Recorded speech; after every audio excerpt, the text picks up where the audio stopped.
kami sebagai kelompok 8 ingin mempresentasikan hasil pengamatan kami tentang desain aplikasi dan juga set mapping.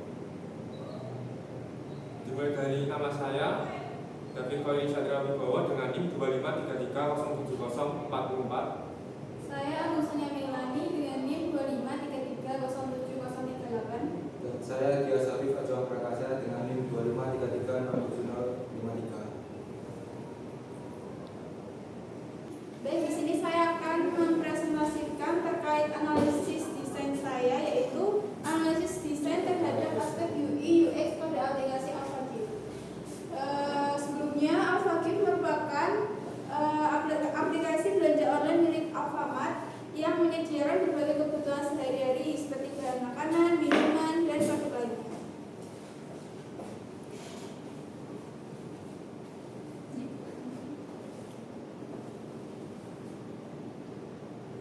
Pertama,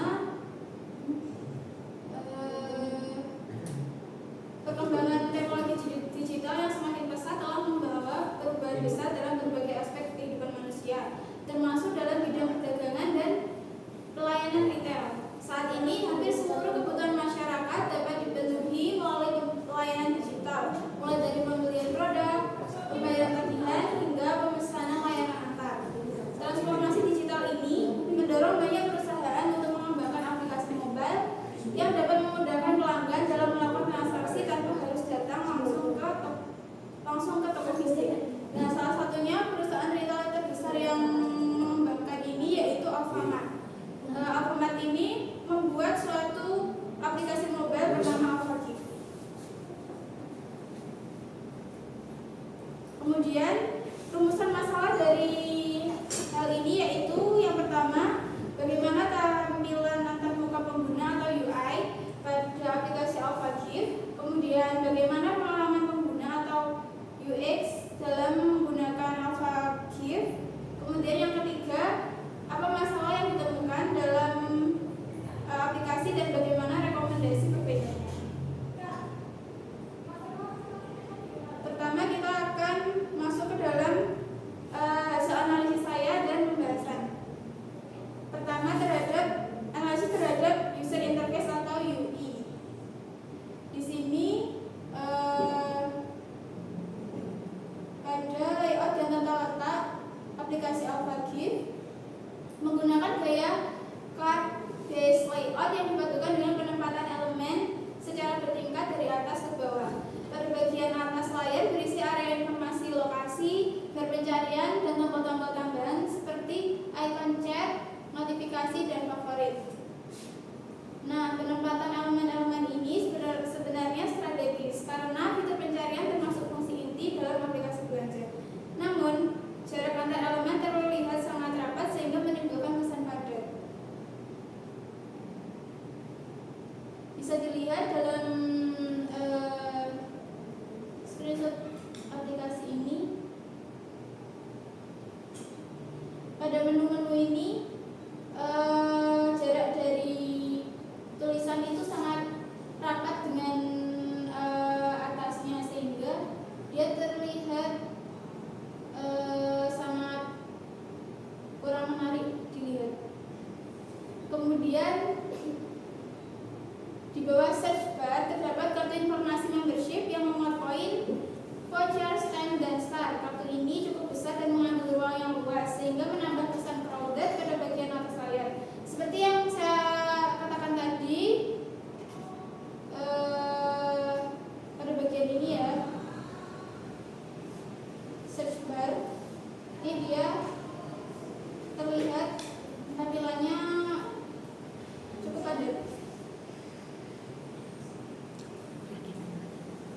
Selanjutnya pada bagian kategori fitur ditampilkan bentuk icon-icon kecil seperti produk online, unlimited work and run, kalkulator zat besi, isi ulang, tagihan, gift card, dan sebagainya.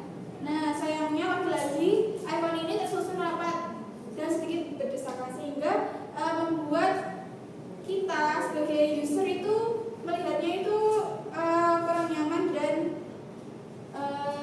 susah. Kemudian secara struktur navigasi, aplikasi menggunakan button navigation bar berisi beranda, belanja, promo, pesanan, dan akun. Penempatan ini sudah benar secara ergonomis karena memudahkan akses cepat dengan satu tangan. Kemudian dari warna dan kontras. Pemilihan warna pada aplikasi Alphagift secara umum mengikuti identitas brand Alfamart, yaitu dominan menggunakan warna merah, kuning, dan biru. Hal ini terlihat jelas pada bagian header aplikasi yang menggunakan latar merah gradasi yang kuat. Kemudian pada bagian kartu membership menggunakan warna hijau toska dan gradasi halus yang cukup lembut. Nah, hal ini memberikan visual break, namun karena ditempatkan langsung di bawah elemen header merah, perpindahan warna ini menjadi kurang harmonis.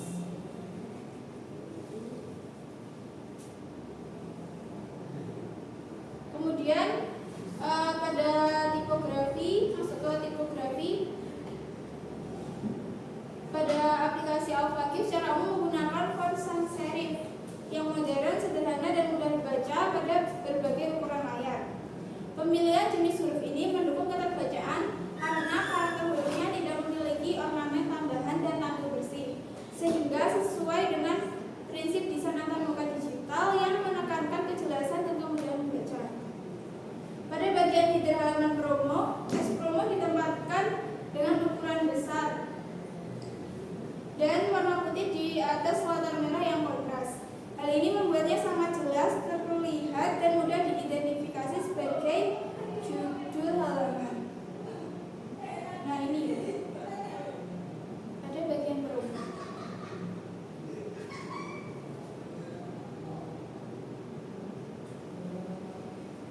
Kemudian pada bagian konten produk, aplikasi menerapkan hierarki tipografi yang cukup konsisten. Nama produk ditampilkan dalam ukuran font yang lebih besar dibandingkan informasi pendukung lainnya, sehingga langsung menarik perhatian pengguna. Informasi harga dicetak dengan ketebalan yang lebih besar atau bold, yang menguatkan fungsinya sebagai elemen informasi utama yang paling ingin diketahui pengguna. Di bawah harga terdapat informasi tambahan seperti diskon persentase, harga sebelum diskon, dan status pengiriman instan menggunakan ukuran font yang lebih kecil.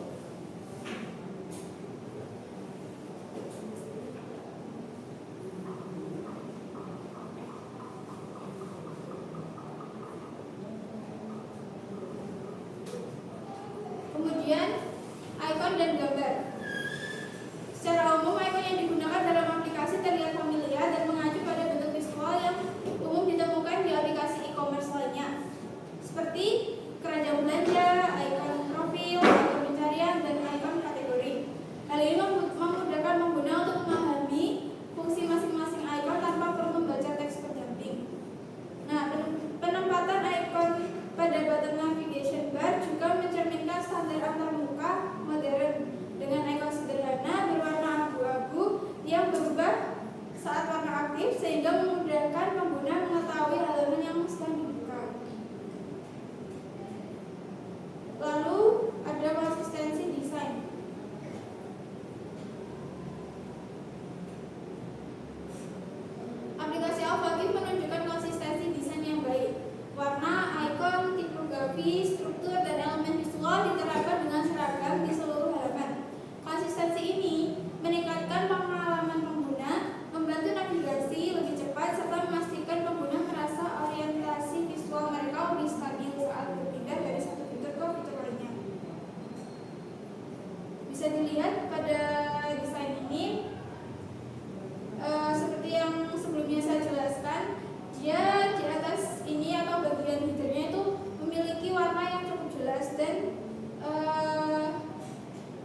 Selanjutnya, analisis terhadap user experience atau UX.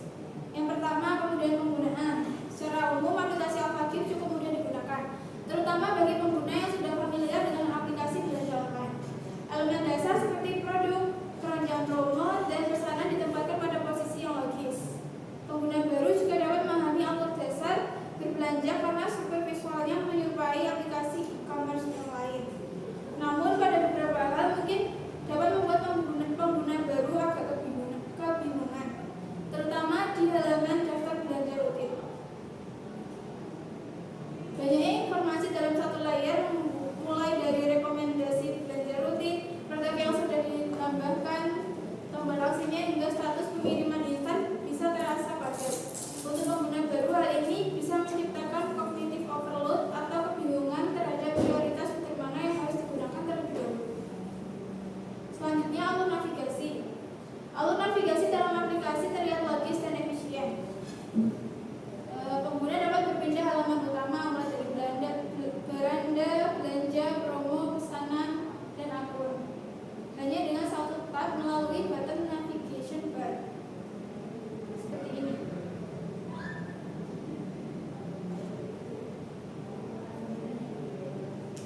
Kemudian dari halaman daftar belanja, pengguna dapat langsung menambahkan produk ke keranjang melalui tombol plus di setiap item tanpa harus membuka detail produk.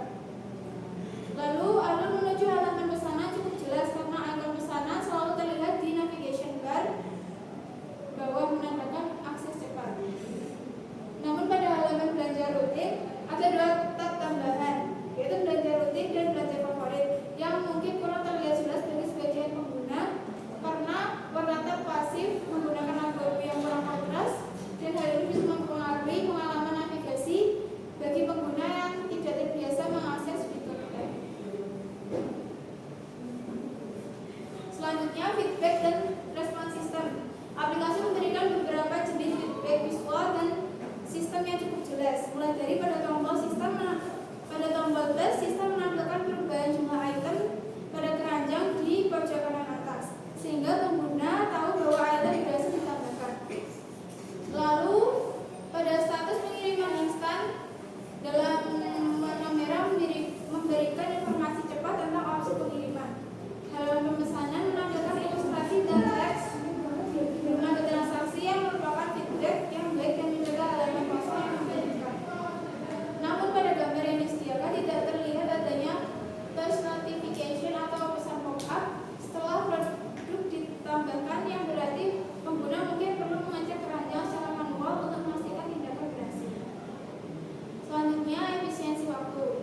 Dari sisi efisiensi waktu, aplikasi ini cukup baik karena yang pertama, pengguna bisa menambahkan barang langsung dari kartu produk tanpa masuk halaman detail. Yang kedua, informasi harga dan status pengiriman langsung terlihat tanpa perlu klik tambahan. Yang ketiga, navigation bar selalu tersedia sehingga pergantian halaman cepat. Selanjutnya, kepuasan pengguna.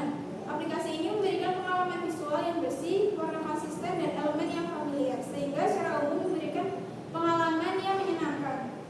Ilustrasi lucu pada halaman kosong, belum ada transaksi, menambah sentuhan humanized UI yang membuat pengguna merasa aplikasi ramah.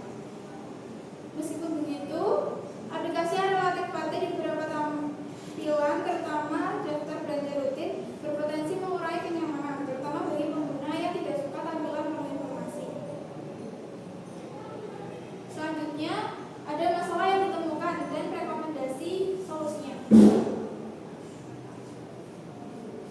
Dalam hasil analisis aplikasi Alphagif ditemukan beberapa masalah, yaitu yang pertama terletak pada tampilan yang cenderung padat, terutama pada halaman promo dan belanja rutin. Banyaknya elemen yang tampil dan dalam satu layar membuat informasi menjadi berdesakan sehingga pengguna berpotensi kehilangan fokus. Tampilan yang sangat ramai ini mengurangi kejelasan hierarki informasi dan dapat membuat pengguna baru merasa kebingungan. Untuk mengatasi masalah ini, aplikasi perlu merapikan elemen visual dengan menyederhanakan tampilan promo, memperkecil area label diskon, serta memberikan lebih banyak ruang atau jarak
Selanjutnya kesimpulan berdasarkan hasil analisis terhadap UI dan UX aplikasi Alphagif dapat disimpulkan bahwa desain aplikasi sudah memenuhi fungsi dasar sebagai platform belanja online dengan navigasi yang cukup intuitif, penggunaan icon yang familiar serta komponen visual yang konsisten dengan identitas brand.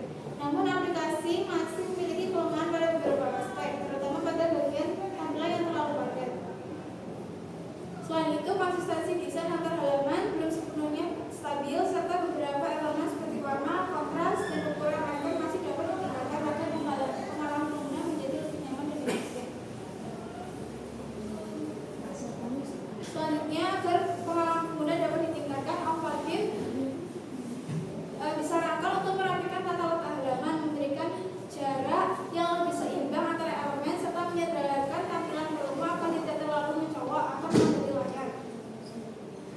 Selain itu, Alphagif dapat menambahkan feedback visual yang lebih tegas pada pemilihan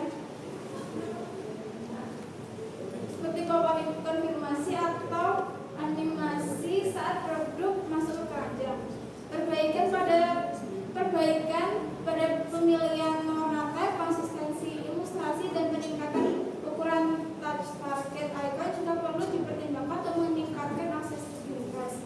Dengan menerapkan rekomendasi tersebut, aplikasi akan terasa lebih ringan, lebih fokus, dan lebih menyenangkan digunakan oleh berbagai kalangan pengguna.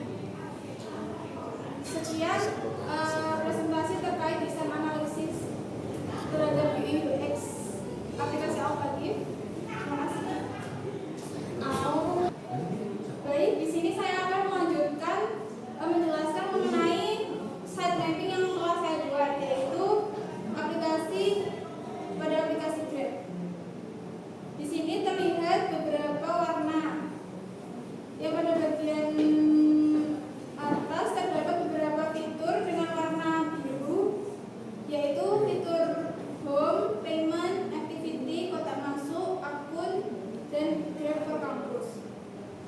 Kemudian pada menu atau fitur home terdapat pilihan menu lain, yaitu transportasi yang bisa dipilih, yaitu GrabBike, GrabCar, GrabRent, dan advance booking atau booking yang bisa dilakukan dari jauh hari sebelum kita melakukan pemesanan.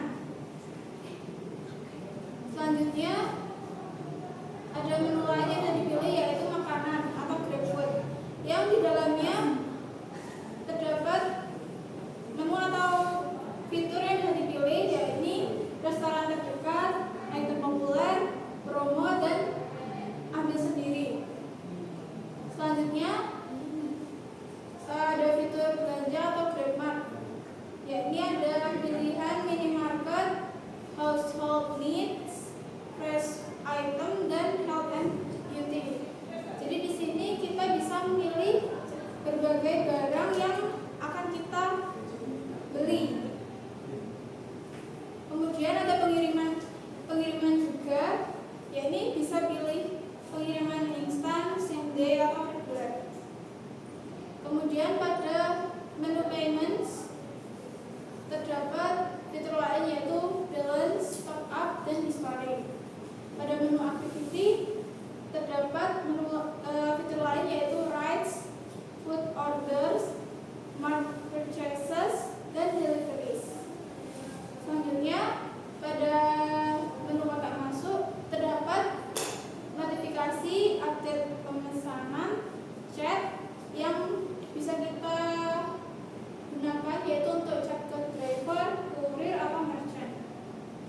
Selanjutnya pada menu akun terdapat profile, pengaturan, pusat bantuan, dan keamanan. Yang terakhir ada Grab for Campus, yaitu ada edukasi interaktif, testimoni mahasiswa, promo khusus mahasiswa, mini challenge, and gamifikasi yang berisi tantangan harian dan reward point, kemudian leaderboard mahasiswa. Jadi pada mini challenge dan gamifikasi itu, khususnya pada tantangan harian dan reward point itu, kita bisa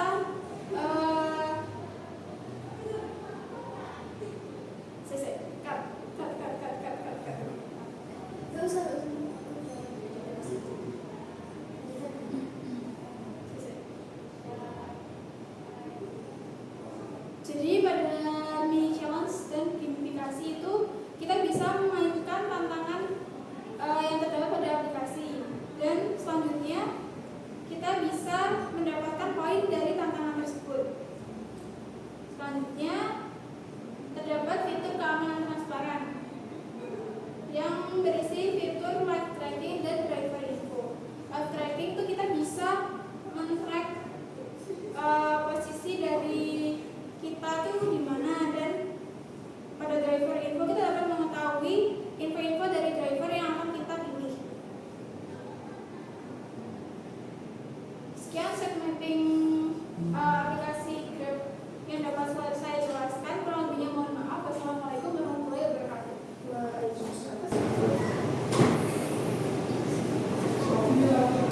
Di sini saya akan mempresentasikan laporan analisis desa antarmuka UI dan UX aplikasi GrabCard.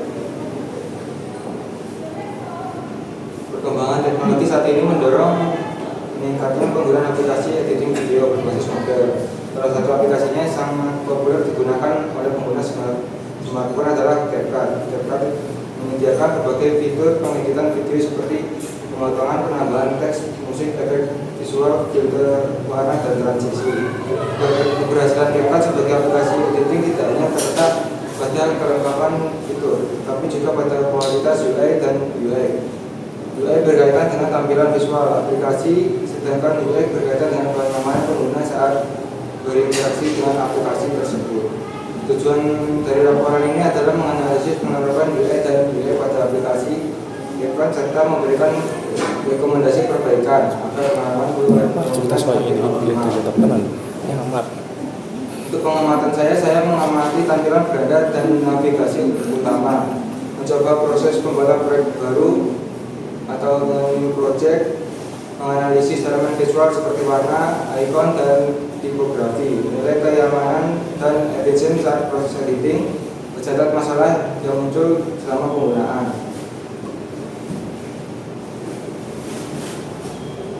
Untuk tampilan GrabCard secara umum dibuat sederhana agar pengguna langsung fokus pada kegiatan mengedit video pada halaman beranda tombol new project. Besar dan jelas sebagai fitur utama sehingga pengguna tidak perlu bingung untuk memulai saat masuk ke halaman editing. Tampilan dibagi menjadi 3 bagian utama, yaitu bagian review video di bagian atas, bagian timeline untuk mengatur potongan video di bagian bawah, dan menu fitur editing berada di tepat di bawah timeline. Rata-rata seperti ini membantu agar lebih cepat mengambil fungsi. Karena bagian yang sering digunakan terdapat posisi yang mudah dijangkau ibu jari saat memegang HP. Untuk gambarnya ada di bawah ini. Untuk proyek barunya ada di tengah seperti ini. Dan untuk editingnya ada di bawah editingnya seperti ini. Dan berjajar rapi seperti ini. Untuk warna dan kontras, GrabCard menggunakan tema gelap atau bisa disebut dengan dark mode. Sebagai tampilan dasar, latar belakang hitam dengan teks ikon berwarna putih membuat tampilan terlihat bersih, minimalis, dan tidak melelahkan mata meskipun digunakan dalam waktu yang lama. Selain itu, elemen penting seperti tombol play, export, dan cut dibuat sedikit lebih terang dibanding elemen yang lain, sehingga mata pengguna otomatis fokus ke tombol utama. Contohnya bisa dilihat seperti pada gambar atau berikut. Untuk ikon editnya bisa dilihat di bawah ini. Itu dibuat ikonnya dibuat sama, dibuat 2D lah, dan teksnya juga sama. Untuk tipografi, font yang digunakan GrabCard termasuk jenis sans serif yang bentuk hurufnya sederhana dan mudah dibaca. Ukuran teks untuk menu utamanya cukup terlihat jelas, tapi untuk beberapa label menu tambahan ukurannya relatif kecil sehingga pengguna baru mungkin perlu waktu untuk mengenal fungsi tombol tersebut. Namun secara keseluruhan tipografi GrabCard konsisten dari halaman beranda sampai halaman editing. Contohnya tidak membingungkan. Contohnya seperti ini. Untuk pertama beranda yang awalnya untuk project, di bawah itu ikonnya seperti ini.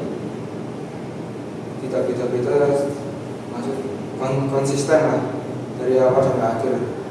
Dari awal new projectnya sampai masuk ke editingnya. Untuk tempat menu seperti cut, text, audio, speed, dan effect, dan filter menggunakan simbol yang umum sudah dikenal sehingga pengguna langsung bisa memahami fungsi tanpa membaca penjelasan tambahan. Contohnya seperti gambar gunting itu gunanya untuk memotong video, simbol musik gunanya untuk menambahkan audio, simbol huruf T gunanya untuk menambahkan teks. Icon pada CapCut termasuk mudah dikenali dan tidak berlebihan dalam detail sehingga sesuai dengan prinsip desain yang sederhana dan jelas. Untuk contohnya bisa dilihat seperti di bawah ini.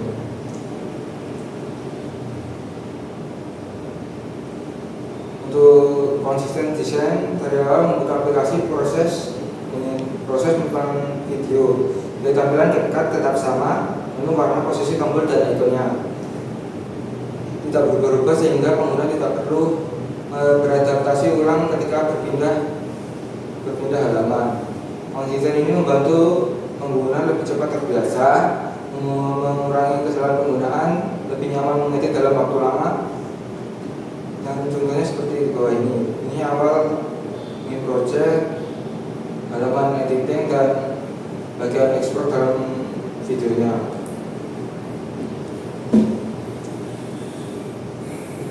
CapCut termasuk aplikasi yang mudah digunakan bahkan untuk pengguna yang belum pernah sama sekali mengedit sebelumnya. Saat membuka aplikasi, pengguna langsung diarahkan ke tombol new project. Nah, seperti ini. Sehingga tidak bingung harus mulai dari mana. Setiap fitur utama seperti memotong video, menambah musik, mengasukkan teks dan memberi efek ditampilkan dengan icon yang jelas dan tidak rumit. Dengan begitu, pengguna tidak perlu membaca panduan panjang yang memulai editing, cukup tekan tombol dan mulai edit. Untuk alur navigasi pada CapCut dibuat sederhana dan untuk jika langkah-langkah editing terasa jelas dan tidak membingungkan untuk yang baru mengedit. Prosesnya dapat dilihat sebagai berikut: halaman beranda, new project dan pilih video, halaman editing dan explore. Contohnya seperti di atas yang tadi yang saya jelaskan tadi. Setiap tahap terjadi secara berurutan tanpa banyak halaman tambahan. Pengguna tak perlu berpindah menu secara berlebihan. Semua fitur editing juga berada di suatu tempat tombol bar di bawah, sehingga pengguna tetap berada di dalam suatu layar saat bekerja. Untuk feedback dan respon sistem, pengguna melakukan perubahan sistem, memotong bagian video atau menambahkan efek, hasilnya langsung terlihat jelas di dalam layar preview. CapCut memberikan umpan balik secara real time sehingga pengguna tahu bahwa tindakan mereka berhasil tanpa harus menyimpannya lebih dahulu. Dan tersedia tombol undo dan rendo yang membantu jika pengguna melakukan kesalahan. Untuk efisien waktu, CapCut mendukung proses editing dengan sangat cepat dan terutama untuk kebutuhan sederhana seperti memotong video, menambahkan musik dan menambahkan teks. Untuk semua fitur penting ditampilkan tanpa banyak langkah sehingga tugas dapat selesai dalam waktu singkat. Namun pada ponsel dengan RAM kecil, proses review dan ekspornya bisa sedikit lebih lama.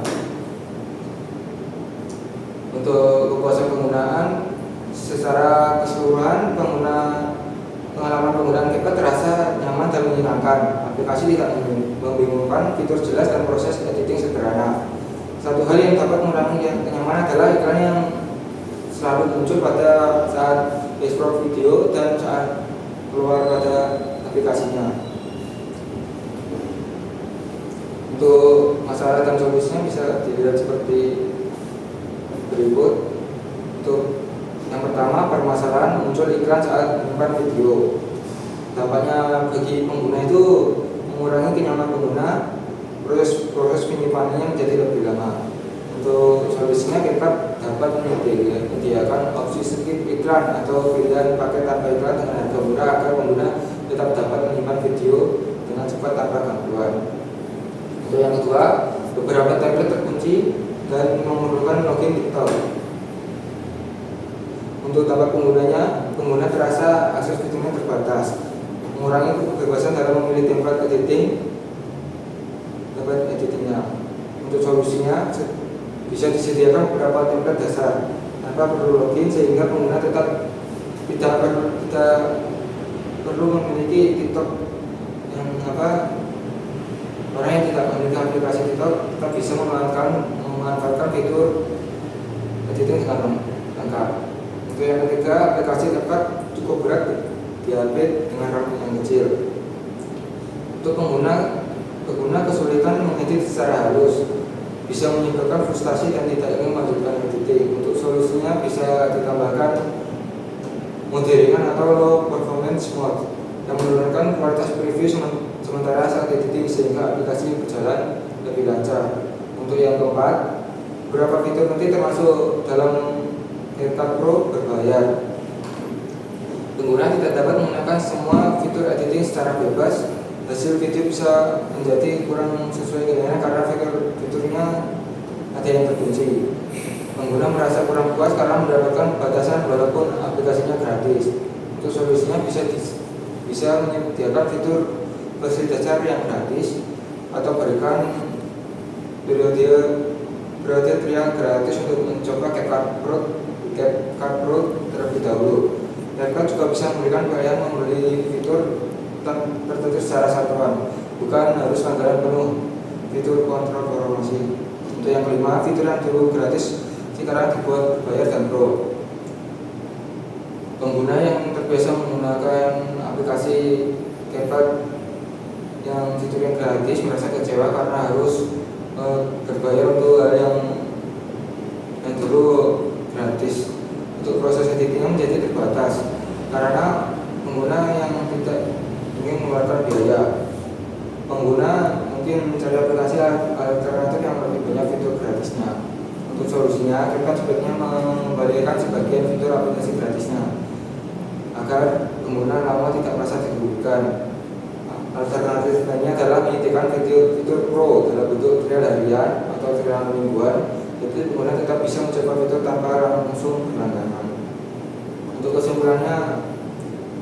kesimpulannya, berdasarkan hasil analisis strata aplikasi CapCut sisi UI dan UX, dapat disimpulkan bahwa CapCut merupakan aplikasi yang sangat mudah untuk mengedit video dan untuk mengedit video yang memiliki tampilan antar muka yang sederhana, rapi dan mudah dipahami oleh pengguna. Penggunaan warna gelap atau dark mode ikut ikon yang familiar dan tata letak menu yang jelas membuat aplikasi ini nyaman digunakan bahkan untuk pengguna pemula. Dari sisi pengalaman penggunaan UX dan CapCut, CapCut memberikan alur penggunaan yang sederhana dan tidak membingungkan. Proses pembuatan proyek baru hingga penyimpanan video dapat dilakukan dengan langkah-langkah yang jelas, simpel. Fitur editingnya seperti memotong video, menambahkan teks, musik, atau event yang dapat dilakukan dengan mudah tanpa perlu pengetahuan teknis yang rumit dan mendalam. Namun masih terdapat beberapa kendala penggunaan CapCut seperti munculnya iklan ketika menyimpan video atau saat close aplikasinya dan membuka aplikasinya kembali, dan beberapa template dan fitur penting yang terkunci atau hanya dapat diakses melalui CapCut Pro, serta beberapa fitur yang dulunya gratis kini menjadi berbayar. Selain itu, aplikasi juga terasa berat pada perangkat dengan spesifikasi rendah. Dengan perbaikan pada akses fitur serta peningkatan kenyamanan pengguna, CapCut memiliki potensi untuk jadi aplikasi editing yang semakin baik dan semakin mudah diakses oleh semua kalangan pengguna. Pada kesempatan kali ini saya akan menjelaskan site mapping dari aplikasi Redmedia. Itu aplikasi yang dirancang untuk membantu penggunaan motor, khususnya mahasiswa, dalam mengatur servis, mengetahui rute tercepat, memantau pengeluaran, dan mendapatkan informasi parkir kampus secara real time.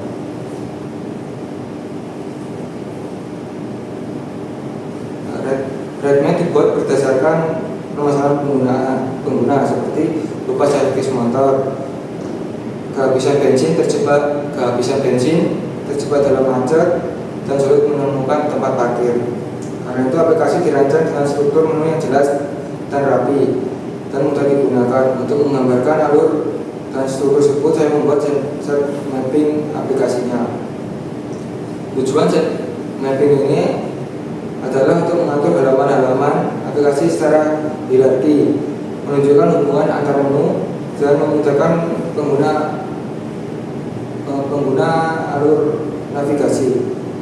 Memastikan ada laman utama aplikasi. Di dalamnya terdapat beberapa fitur: status kendaraan, indikator servis, indikator oli, mode hemat bensin, ringkasan perjalanan, dan laporan pengeluaran. Menu ini berfungsi memberi informasi lengkap tentang kondisi motor dan aktivitas pengguna secara cepat. Untuk yang kedua adalah servis perawatan. Pada kolom kedua, servis perawatan berfungsi untuk mengatur perawatan motor. Isi di dalamnya adalah pengingat servis otomatis, kalender servis digital, catatan riwayat servis, dan rekomendasi bengkel terdekat. Untuk yang ketiga adalah navigasi dan rute. Navigasi dan rute di dalamnya terdapat rute ke kampus, rute alternatif real time traffic, notifikasi dari jalan macet, dan mode hemat bensin. Untuk yang keempat adalah parkir kampus. Di dalamnya terdapat peta parkir real time, indikator warna hijau tersedia, merah penuh. Untuk yang keempat adalah parkir kampus. Di dalamnya terdapat peta parkir real time, indikator warna hijau tersedia, merah penuh, dan pemesanan slot parkir dan laporan parkir dari pengguna.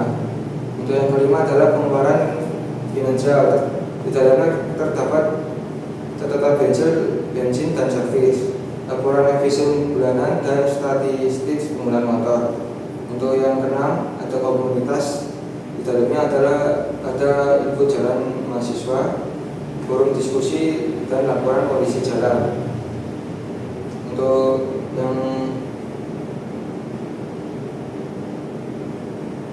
yang terakhir adalah profil dan pengaturan. Di dalamnya adalah data kendaraan, notifikasi dan preferensi, bantuan dan panduan, dan tentang aplikasi. Satu, pengguna menyesuaikan aplikasi sesuai kebutuhan. Demikian presentasi set mapping aplikasi RedMap yang telah saya buat. Dengan struktur seperti ini, aplikasi menjadi mudah dipahami dan navigasinya jelas dan fitur-fitur sesuai kebutuhan pengguna motor, terutama mahasiswa. Sekian dari saya akan mempresentasikan hasil pengamatan saya dari aplikasi Canva. Di sini saya merupakan cara pengamatan dalam penggunaan aplikasi Canva. Yang pertama adalah aplikasi pada Canva. Menurut saya ini mudah dan jelas. Dari halaman utama, semua kategori untuk desain sudah tersedia dan mudah diakses melalui tombol buat yang memiliki icon plus. Tata letak di menu awal yaitu memudahkan saya untuk memilih kategori serta juga dengan ikon yang mendukung atau selaras dengan menu meskipun baru pertama kali menggunakan aplikasi. Yang kedua adalah tampilan pada aplikasi Canva. Tampilan pada aplikasi Canva menurut saya begitu konsisten, terutama pada tampilan warna, yaitu ada ungu muda di bagian kanan atas, biru muda untuk bagian kiri atas, yang memiliki kontras yang rendah karena bagian tengah memiliki warna yang dominan yaitu warna putih. Tata letak untuk bagian editor Canva menurut saya juga nyaman dan bisa dijangkau untuk jari, yang dimana mempermudah untuk desain serta memiliki fitur desain yang mudah. Selain itu, desain halaman seperti pada halaman buat ada memiliki template UMKM dan lain memiliki warna konsisten sehingga gaya visual yang sama harus transisi dan tidak membuat bingung pengguna. Yang ketiga ada fitur pada aplikasi Canva menurut saya mudah ditemukan dan digunakan, terutama untuk kebutuhan dasar seperti menambah teks, gambar, atau mengubah warna. Fitur drag and drop sangat membantu mempercepat proses desain. Selain itu Canva memiliki sistem penyimpanan otomatis yaitu ada auto save ketika kita memang butuh ke internet. Nah, yang membuat pengguna tidak perlu khawatir dengan hasil kerjanya, tetapi fitur auto save memang harus terkoneksi dengan internet. Nah, namun untuk beberapa fitur lanjutan seperti brand kit atau animation, saya membutuhkan waktu lebih lama untuk menemukannya, terutama bagi pengguna baru, karena tidak langsung terganti menu utama. Meskipun begitu sudah ditemukan, fitur tersebut tetap mudah digunakan karena adanya panduan sekat atau ikon koordinasinya. Lanjut selanjutnya itu adalah user interface. Yang pertama adalah layout dan tata letak. Tata letak pada aplikasi Canva menurut saya sudah disesuaikan dalam baik untuk info. Begitu membuka aplikasinya, saya sudah di desain.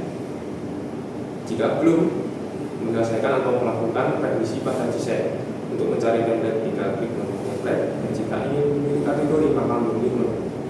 Di bagian bawah ada menu navigasi seperti buat desain Anda, template atau UMKM dan lainnya yang mudah diakses dengan satu jari tanpa harus menggulir begitu jauh.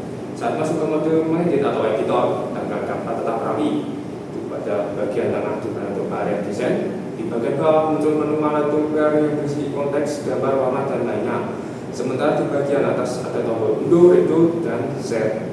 Semua tombol penting bisa dijangkau dengan mudah meskipun ruang layar handphone terbatas. Nah, berikut adalah gambar pengamatan di mana ini cukup.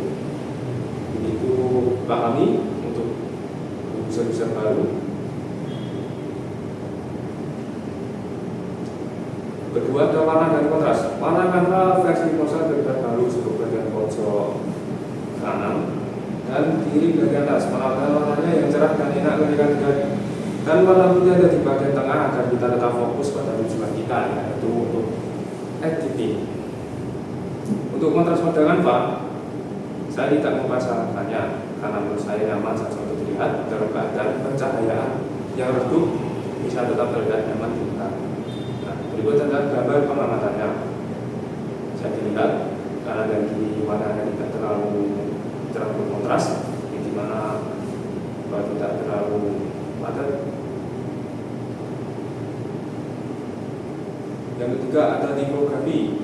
Tulisan pada aplikasi Canva mudah dibaca dan konsisten untuk setiap halaman, tidak terlalu besar dan tidak terlalu kecil, pas untuk dilihat bahkan saat mengedit foto juga maksudnya terlalu nyaman di mata. Berikut ada gambar pengamatannya, bisa dilihat tidak terlalu padat dan nyaman untuk dilihat, apalagi ketika pencahayaan kita redup. Keempat ada ikon dan gambar. Ikon dan gambar pada aplikasi Canva cukup sederhana, jelas, dan mudah dipahami untuk pengguna yang baru pertama kali menggunakan aplikasi Canva. Bentuk layar dan langsung bisa dipahami fungsinya, misalnya ada tanda plus, yaitu ada gambar yang baru, huruf T, gambar teks, dan mana berikan untuk undo dan redo jika ingin mengulang. Semua ikon tampil dengan garis yang jelas, jadi tetap kelihatan walaupun handphone yang ukurannya yang kecil. Juga adalah gambar pengamatannya bisa dilihat di pojok kiri atas dan kanan atas. Ini adalah tampilan bertengah yang dimana kita tetap fokus pada tujuan kita, yaitu adalah editing. Di bagian bawah ada saya sebutkan tadi huruf T, yaitu adalah menambah teks. Kelima ada konsisten desain. Nah, selama saya memakai aplikasi Canva, saya merasa tampilan aplikasinya selalu konsisten di setiap bagian, dari halaman utama, halaman template, sampai masuk ke bagian edit desain. Semuanya punya gaya sama, serta fungsi tombolnya juga tidak berubah. Hal ini bisa membuat pengguna baru tidak bingung jika melakukan pemilihan menu, ada peta letak yang mirip dan sudah terasa familiar, misalnya tombol plus. Nah, seperti ada bagian ini. Untuk menambah desain selalu ada di posisi yang sama dan juga tetap muncul dengan urutan yang sama tanpa adanya perubahan. Selanjutnya adalah experience. Yang pertama adalah analisis UX, user experience, dan kemudian penggunaan usability selama menggunakan aplikasi Canva di konsep. Untuk membuat poster promosi tugas kuliah dan logo sederhana, saya merasa pengalaman penggunaan cukup memuaskan dan mudah dipahami untuk fitur-fitur serta kegunaannya. Dua, ada alur navigasi. Langkah-langkah menuju penggunaan logis dan efisien, karena ketika membuka aplikasi Canva saya sudah ada ke bagian desain. Karena mungkin pengguna masih memiliki desain yang belum selesai atau ada yang ingin direvisi. Bukan hanya ketika membuka aplikasi, kita langsung ke bagian desain, ada juga yang dibuat untuk tujuannya mencari template sesuai dengan keinginan pengguna. Ketika ada feedback dan respon sistem. Nah, di sini Canva memberikan feedback ketika kita tiba-tiba mengalami kehilangan koneksi dengan internet kita sedang mendesain sesuatu. mendapatkan notifikasi bahwa kita tidak perlu buka internet. Nah, efisiensi waktu. Untuk efisiensi waktu di aplikasi Canva ketika desain untuk fiturnya agak dicari, bahkan ada yang sedikit sulit dicari. Untuk masalah fitur yang pada umumnya jarang digunakan oleh pemakaian harian, bahkan ada juga format template yang tidak disediakan oleh pengguna lainnya jika ada pengguna yang membutuhkan template atau referensi dalam desain. Nah, 5 kepuasan pengguna menurut pandangan serta pengalaman saya dalam menggunakan aplikasi Canva cukup memuaskan dengan template, bahkan fitur editing yang lengkap. Bahkan untuk warna dari tampilan atau halaman aplikasi, Canva sendiri cukup nyaman, halus untuk dilihat. Namun ada kekurangan yaitu ketika berada di bagian kuat, ketika kita menggeser yang dimana di bagian ikon tidak memiliki animasi, dimana mungkin ketika kita melihat dari laptop atau posisi kita memahami ikon dengan kursor kita, maka akan memiliki animasi berbeda dengan ponsel. Masalah pada aplikasi Canva dan memberikan solusinya. Yang pertama, tidak ada animasi saat menekan atau menahan icon. Ketika saya menekan icon di aplikasi Canva, misalnya teks, elemen, atau gambar, tidak muncul efek animasi atau respon visual apapun. Berbeda dengan versi web Canva, di mana icon pada sedikit bergerak atau berubah warna saat ditekan lama. Hal ini membuat tampilan aplikasi terasa kaku yang kurang interaktif. Di mana ekspektasi kita bahwa aplikasi desain itu memiliki UX yang tampilannya sangat bagus ya, seperti animasi. Nah, solusinya mendapatkan efek animasi sederhana atau umpan balik visual feedback saat ikon ditekan lama, seperti sedikit perbesaran, dataran halus, atau perubahan warna. 2. Fitur editing lanjutan sulit ditemukan. Nah, fitur-fitur branded, animated, atau layer setting masih agak tersembunyi dan tidak langsung terlihat di menu utama. Jadi itu cukup mempersulit bagi pengguna baru, di mana membutuhkan waktu lama mencari di mana fitur tersebut. Nah, solusinya menampilkan ikon pintasan atau menu fitur populer di halaman editor agar fitur-fitur yang jarang digunakan tapi penting tetap mudah ditemukan. Bisa juga dengan menambahkan pencarian fitur cepat, misalnya ikon kaca pembesar di bagian atas editor supaya pengguna bisa mengetik nama fitur yang ingin digunakan. 3. Tidak ada animasi saat berpindah halaman. Nah, saat berpindah dari satu halaman ke halaman lain, bisa dari home ke project ataupun ke editor, nah, tadi terasa datar tanpa efek animasi apapun. Meskipun tampilannya tetap rapi, perpindahan yang mendadak bisa membuat pengalaman terasa kurang halus. Solusinya menambahkan efek transisi ataupun animasi halus antar halaman seperti fading out atau slide effect agar perpindahan terasa lebih lembut dan menarik. Efek animasi ini tidak perlu berat, cukup ringan supaya tetap ramah untuk usaha dengan spesifikasi menengah ke bawah.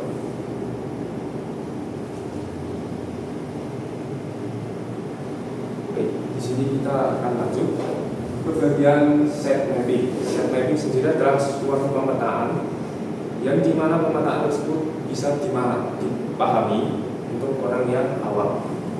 Set mapping sendiri ini berisi tentang fitur-fitur aplikasi transportasi yang telah digaungkan dalam hal wawancara. Ya. Di sini saya menamai aplikasi fitur transportasi saya adalah Travia, yang dimana halaman pertama terberada login dan dashboard, yaitu adalah dengan menu masuk atau autentikasi. Yang dimana berisi formulir login yang berupa email atau nomor telepon. Juga ada verifikasi foto OTP masuk menggunakan akun Google atau Apple, yang dimana ini untuk loginnya itu terasa sama seperti aplikasi yang lainnya, terasa familiar untuk menggunakan. Nah, lalu ada pilihan daftar akun baru, isi data pribadi pengguna, verifikasi melalui email atau SMS. Jika Anda lupa kata sandi, maka akan ada pilihan lupa kata sandi, permintaan reset kata sandi, verifikasi melalui tautan atau kode yang akan dikirimkan lewat email. Lalu ada tampilan dashboard utama, menampilkan satu poin dan perjalanan terakhir, strategi penggunaan mingguan. Lalu ada akses cepat dan notifikasi, indikasi utama berupa pesan, dompet dan keamanan, notifikasi promo, status pengemudi, dan pembaruan aplikasi. Lalu fitur selanjutnya adalah pemesanan perjalanan, yang dimana pada memiliki pilihan tujuan ketika lokasi atau pilih langsung di peta, rekomendasi lokasi yang favorit, pilih jenis kendaraan, pilihan kendaraan adalah motor dan mobil, yang dimana langsung ada menampilkan tarif dan estimasi waktu penjemputan. Selanjutnya ada rekomendasi rute otomatis. Nah, ini yang adalah fitur-fitur yang bisa memudahkan bagi para pengendara, yang dimana menentukan rute tercepat dan teraman, menyesuaikan rute saat ada kemacetan, menampilkan kondisi jalan dan perkiraan cuaca terkini, peringatan otomatis jika terjadi hujan atau macet. Lalu ada garis waktu perjalanan, yang dimana di aplikasi menampilkan status, yaitu adalah menjemput, dalam perjalanan, dan selesai, serta estimasi waktu dan jarak. Lalu lanjut selanjutnya ada estimasi biaya, yang dimana menghitung tarif berdasarkan jarak dan waktu, penyesuaian otomatis saat kondisi lalu lintas dan metode pembayaran. Nah, di sini metode pembayaran saya memilih yaitu dengan tunai, tarif debit ataupun e-wallet, di mana cukup familiar untuk para pengguna. Lalu ada peta real time, menampilkan posisi pengemudi dan pengguna. Mode tampilannya bisa berubah 2 dimensi ataupun 3 dimensi, serta pembahasan posisi setiap beberapa detik agar kita bisa melihat seperti pengemudi sedang berada di tempat mana, jauh atau dekatnya. Begitu juga dengan penumpang, untuk melihat pengemudi apakah penumpang berpindah tempat untuk dijemput atau tidak. Setelah itu adalah hubungi pengemudi, chat langsung di aplikasi, yang dimana kita bisa melakukan chat langsung untuk ke pengemudi tanpa keluar dari aplikasi. Selanjutnya adalah penilaian dan umpan balik, beri rating dan ulasan pengalaman, kirim saran, peningkatan dan juga layanan untuk driver. Selanjutnya itu adalah poin hadiah, sistem poin dan level pengguna. Pengguna dapat naik level seperti perunggu, perak, dan emas. Hal ini pun adalah fitur yang begitu menarik, apalagi para penggunanya sekarang, yaitu ada banyak yang gengsi, yang dimana bisa menarik perhatian mereka. Selanjutnya adalah penukaran hadiah, menukarkan poin dengan voucher diskon, apalagi untuk perjalanan. Selanjutnya yang terakhir yaitu adalah profil pengguna. Profil pengguna di sini ada beberapa data pribadi, seperti nama, foto, nomor telepon, dan email. Lalu ada riwayat perjalanan, data perjalanan lengkap beserta biaya, pencarian berdasarkan tanggal dan lokasi. Selanjutnya ada riwayat transaksi, catatan pengeluaran pengguna, itu filter berdasarkan waktu dan jenis transaksi. Selanjutnya adalah privasi dan keamanan, yaitu ada ketika kita menggunakan data sandi, yaitu mengaktifkan verifikasi 2 langkah, di mana tersebut ada fitur yang dinilai cukup aman. Selanjutnya adalah keluar akun, konfirmasi keluar dengan aman, yaitu adalah konfirmasi keluar akun dengan aman tanpa perlu ribet sekali untuk keluar akun. Nah, yang terakhir yaitu adalah bantuan atau biasanya customer service. Nah, di sini ada pertanyaan umum, jawaban untuk masalah umum seperti pemesanan, pembayaran, dan juga keamanan. Juga ada di sini lapor masalah jika terjadi suatu kendala. Kebijakan dan ketentuan berupa ada privasi data, pengembalian dana, dan aturan penggunaan. Lalu ada tentang aplikasi, profil aplikasi, visi, misi, dan kontak resmi. Itu adalah presentasi saya dari set mapping dan pengamatan saya dari aplikasi Nafa. Sekian, terima kasih.